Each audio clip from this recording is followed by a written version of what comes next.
দক্ষিণ কোরিয়ার অভিশংসিত প্রেসিডেন্ট ইউনকে গ্রেপ্তারে অভিযান। দক্ষিণ কোরিয়ার প্রেসিডেন্ট ইউন সুক ইয়োলকে গ্রেপ্তারে তার বাসভবনে পৌঁছে গেছে দেশটির তদন্তকারীরা। ইউনের পক্ষে বাইরে জড়ো হওয়া জনতাকে পাশ কাটিয়ে তারা ভেতরে প্রবেশ করে। অবশ্য প্রেসিডেন্টের নিরাপত্তা দল এই গ্রেপ্তার প্রক্রিয়ায় বাধা দেবে কিনা তা এখনও স্পষ্ট নয়।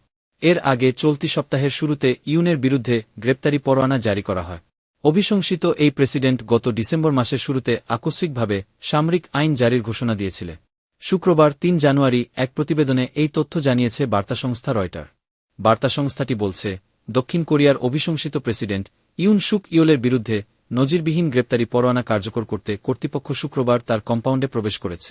বাইরে বিক্ষোভকারীদের ভিড় এড়াতে পারলেও ভেতরে তারা প্রেসিডেন্টের নিরাপত্তা বাহিনীর মুখোমুখি হয়েছে। অবশ্য এটা এখনও স্পষ্ট নয় যে প্রেসিডেন্ট ইউন সুক ইয়োলের নিরাপত্তার দায়িত্বে থাকা প্রেসিডেন্সিয়াল সিকিউরিটি সার্ভিস পিএসএস তার গ্রেপ্তার আটকানোর চেষ্টা করবে কিনা। মূলত এর আগে ইউনের অফিস এবং অফিসিয়াল বাসভবনে অনুসন্ধান পরোয়ানা দিয়ে তদন্তকারীদের প্রবেশে বাধা দিয়েছিল পিএসএস।